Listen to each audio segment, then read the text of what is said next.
آسیہ مسیح کیس جون 2009 میں شیخوپورہ کے گاؤں اٹیاں والی کی ایک عیسائی خاتون نے مسلمان خواتین کے ساتھ مباحثہ کرتے ہوئے رسول اللہ صلی اللہ علیہ وسلم کی شان میں نازیبا زبان استعمال کی۔ گستاخی کے ارتکاب کے بعد اس خاتون کے گھر پر اہل علاقہ نے حملہ کر دیا۔ پولیس نے بچاؤ کروا کے اس خاندان کو قتل ہونے سے بچا لیا اور اہل علاقہ اس کیس کو شیخوپورہ کی ڈسٹرکٹ کورٹ میں لے گئے، جہاں گواہوں کے بیانات قلم ہوئے اور اس عیسائی خاتون کو نومبر 2010 میں موت کی سزا سنا دی گئی۔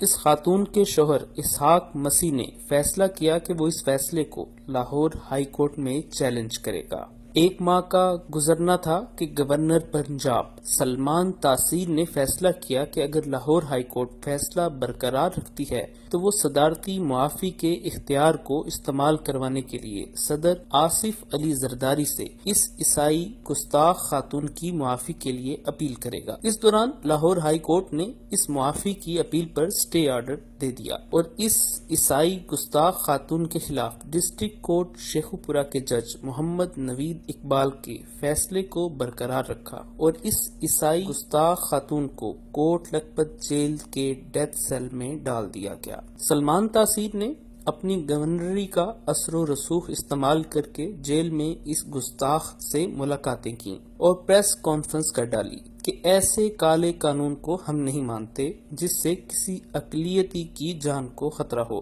میڈیا پر اس معاملے میں بحث و مباحثہ ہونے لگا اور 4 جنوری 2011 کو کوہسار مارکیٹ اسلام آباد میں سلمان تاثیر کے ڈیوٹی گارڈ 26 سالہ ملک ممتاز قادری نے سلمان تاثیر کو قتل کر دیا۔ دوسری جانب وفاقی وزیر برائے اقلیتی امور شہباز بھٹی ان کوششوں میں تھے کہ تعزیرات پاکستان کی دفعہ 295C کو تبدیل کیا جائے یا ختم کر دیا جائے۔ انہی الزامات کی زد میں یہ وزیر بھی آ گیا۔ 2 مارچ 2008 کو اس وزیر کو اس کے گھر کے باہر قتل کر دیا گیا۔ 16 اکتوبر 2014 کو ایک بار پھر اس عیسائی خاتون کی اپیل کو مسترد کر دیا گیا۔ 20 نومبر 2014 کو صدر پاکستان کو پھر معافی کی اپیل کی گئی۔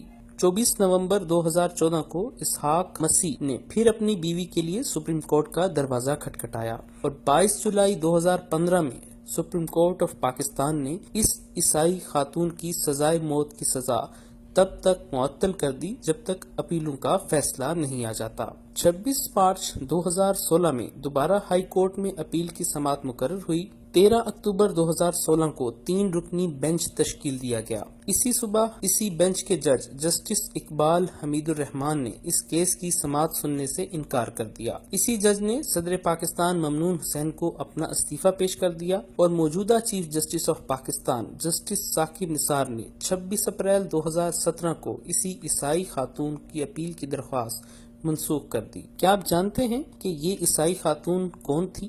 جی، اس کا نام آسیہ مسیح ہے۔ اس خاتون کو بچانے کے چکر میں ایک گورنر پنجاب سلمان تاثیر موت کے منہ میں چلا گیا۔ اسی آسیہ مسیح کو بچانے کے چکر میں ایک وفاقی وزیر موت کے منہ میں چلا گیا۔ اسی آسیہ مسیح کے خلاف ممتاز قادری نے پھانسی کا پھندا قبول کر لیا اور سلمان تاثیر کو مار ڈالا۔ 3 لوگ اپنی جان سے ہاتھ دھو بیٹھے، لیکن توہین رسالت کے قانون 295C کے تحت ایک ثابت شدہ گستاخ کو پھانسی نہ دی جا سکی۔ بین الاقوامی NGOs، بڑے بڑے پادری، فرانس کے پوپ دوم، روم کیتھولک، ساری کمیونٹی ایک فالسے کی کاشتکاری پر مزدوری کرنے والی گستاخ خاتون کو بچانے میں لگے ہیں، لیکن حکومتی مشینری بالکل مفلوج ہو گئی ہے۔ اب 8 اکتوبر 2018 کو چیف جسٹس ثاقب نثار کی قیادت میں 3 رکنی بینچ نے آسیہ مسیح ثابت شدہ گستاخ ملعونہ کی اپیل کی سماعت کی اور فیصلہ